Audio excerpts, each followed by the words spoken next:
मैं उर्वशी और आप कर रहे हैं क्लास 7 संस्कृत रुचिरा 12वां पाठ विद्याधनम का अभ्यास। तो आइए शुरू करते हैं। प्रश्न नंबर 1, उपयुक्त कथनानाम समक्षम आम अनुपयुक्त कथनानाम समक्षम न इति लिखत। सही कथनों के सामने आम और गलत कथनों के सामने न ऐसा लिखो। क विद्या राजस पूज्यते, राजाओं में विद्या को पूजा जाता है। हाँ, आम। ख वाग भूषणम भूषणम न, वाणी का भूषण आभूषण नहीं है, तो ये गलत है, तो ये है न। ग विद्याधन सर्वधनेषु प्रधानम, विद्याधन सभी धनों में प्रधान है, प्रमुख है। हाँ, आम। घ विदेश गमने विद्या बंधुजनः न भवति, विदेश जाने पर विद्या जो है ना बंधुजन यानी कि भाई या फिर दोस्त नहीं होता है, तो ये गलत है, वो तो होता ही है, तो ये है ना। तो अब है हमारा ग कि सर्वम विहाय विद्याधिकारम कुरु, सारी चीज़ों को छोड़ करके विद्या पर अधिकार करो, तो ये बिल्कुल सही है। मीन्स की सारी चीज़ें मीन्स सारे विषय नहीं, ये है आलतू फालतू की चीज़ें, तो हाँ ये बिल्कुल सही है, आम। तो अब है हमारा प्रश्न नंबर 2, अधोलिखितानाम पदानाम लिंगम विभक्तिम वचनं च लिखत। नीचे लिखे गए पदों के लिंग भी लिखने हैं, विभक्ति भी लिखनी है और वचन भी लिखना है। तो सबसे पहले है यहाँ पर नरस्य यानी कि नर का की के किस में आता है, ये षष्ठी विभक्ति में आता है। तो षष्ठी का क्या है, ये एक वचन है, तो कौन सा लिंग है, तो ये है पुल्लिंग। तो अब है हमारा यहाँ पर गुरुनाम यानी कि गुरुओं का, फिर से काकी के आया है षष्ठी विभक्ति, तो इसमें बहुवचन है, ठीक है। और ये भी क्या है हमारा, ये भी है हमारा पुल्लिंग। अब है केयूरहा मीन्स की बाजूबन, तो हालांकि ये हमारा नपुंसक लगता है, लेकिन ये संस्कृत में थोड़ा सा अलग तरीके से होता है, तो ये भी है हमारा पुल्लिंग, ठीक है। केयूरहा जिस तरीके से है ना कि बालक बालको बालकाः, ठीक है। आ में जो है विसर्ग लगा है यानी कि बहुवचन, तो ये भी है प्रथमा का बहुवचन, ठीक है। और अब है हमारा कीर्तिम यानी कि कीर्ति, ये स्त्रीलिंग है, तो कीर्तिम यानी कि कीर्ति को तो द्वितीय में आता है, तो द्वितीय का कौन सा है, द्वितीय का एक वचन।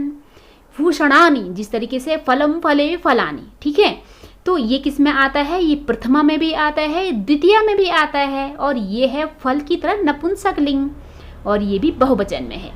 तो अब है हमारा यहाँ पर तीसरा कि श्लोकांशान योज्यत, श्लोकों के अंश को हमें क्या करना है, मिलाना है। तो सबसे पहले हम देख लेते हैं यहाँ पर कि विद्या राजस पूज्यते नहीं धनम, कि राजाओं में विद्या को पूजा जाता है नहीं धन को। तो अब इसमें क्या बनता है कि विद्या विहीना पशु, आपने श्लोक याद किया होगा।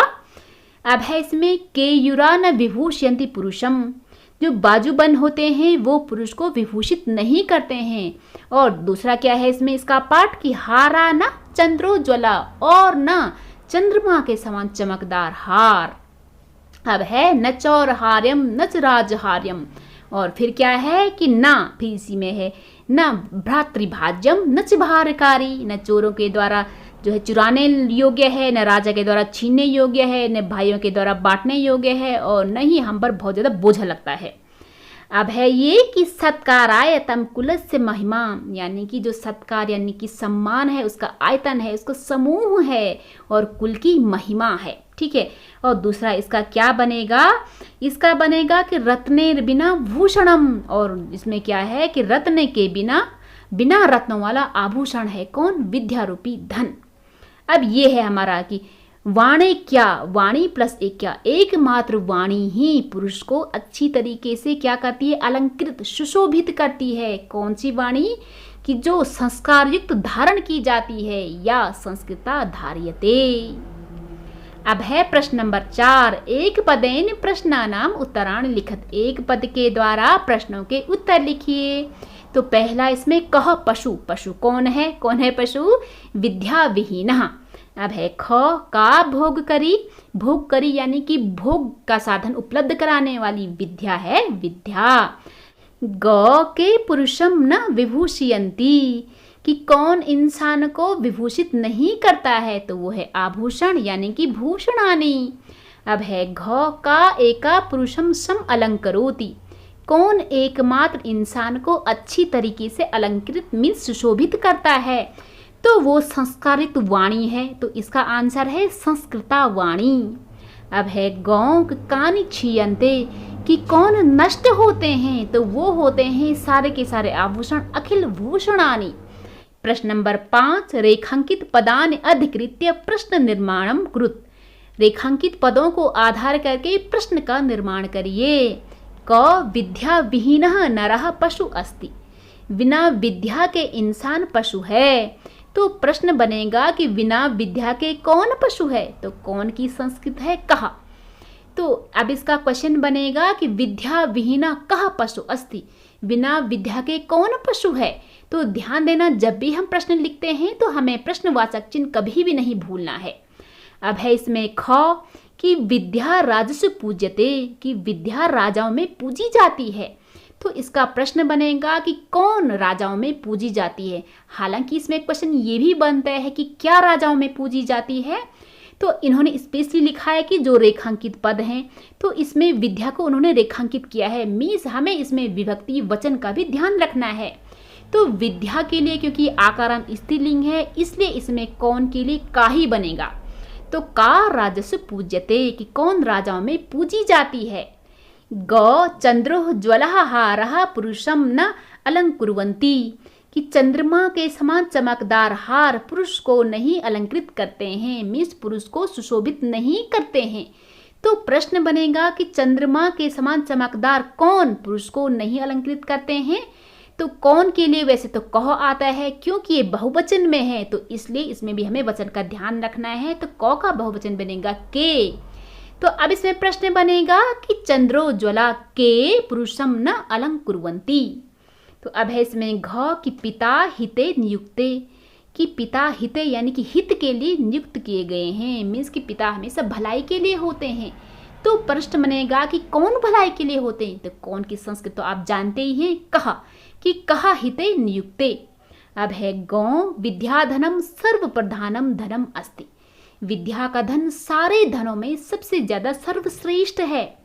तो प्रश्न बनेगा कि विद्या का धन कैसा है, ठीक है, क्योंकि सर्वप्रधानम ऐसा ही है, मतलब कि ऐसा है तो कैसा है। तो कैसा की संस्कृत है कीदृशम, कि विद्याधनम कीदृशम धनम अस्ति। अब है हमारा च कि विद्या दिक्षु कीर्ति तनोति। तो दिक्षु होता है कि दिशाएं, कीर्ति यानी कि प्रसिद्धि, तनोति की फैलाता है, कि विद्या जो है दिशाओं में कीर्ति फैलाता है। अब प्रश्न बनेगा कि विद्या कहाँ कीर्ति फैलाता है, तो कहाँ की संस्कृत होता है कुत्र, कि विद्या कुत्र कीर्तिम तनोति। तो प्रश्न नंबर 6, पूर्ण वाक्येन प्रश्नानाम उत्तराण लिखत। पूर्ण वाक्य के द्वारा प्रश्नों के उत्तर लिखिए। तो सबसे पहले है इसमें क कि गुरुणाम गुरु का अस्ति। गुरुओं का गुरु कौन है, ठीक है, तो कौन है, तो वो है विद्या। तो हम लिखेंगे का की जगह हम लिखेंगे विद्या, बाकी आगे पीछे के वर्ण सेम टू सेम कॉपी हो जाएंगे। तो गुरुणाम गुरु विद्या अस्ति। तो अब है हमारा ख कि कीदृशी वाणी पुरुषम सम अलंकरोति।